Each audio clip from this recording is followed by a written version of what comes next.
Thank you kwa kusikiliza muziki huu. In fact, the Bible says in Psalms 150, tukitumia vitu vyote zile ambavyo zinatoa sauti, making joyful noises for the Lord. So anytime wewe ukipata tu nafasi, make a joyful noise for the Lord. Imagine kuna siku itafika ukute siwezi cheza hii kinanda live, yani maisha iko hivyo tu. Itafika time ukute siwezi cheza hii kinanda. Itafika time ukute sina hii sauti na ninapenda sauti yangu, upate kwamba hii sauti sasa siwezi kutoa. Itafika time ukute roho moyo unataka lakini siwezi kwa sababu ya mwili.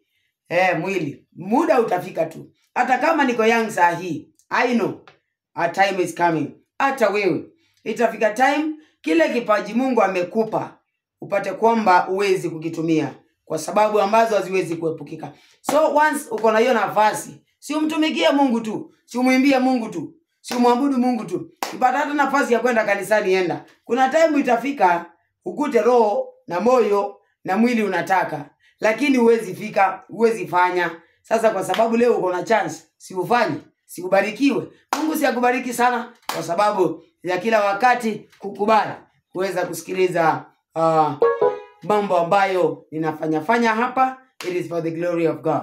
May the Lord bless you.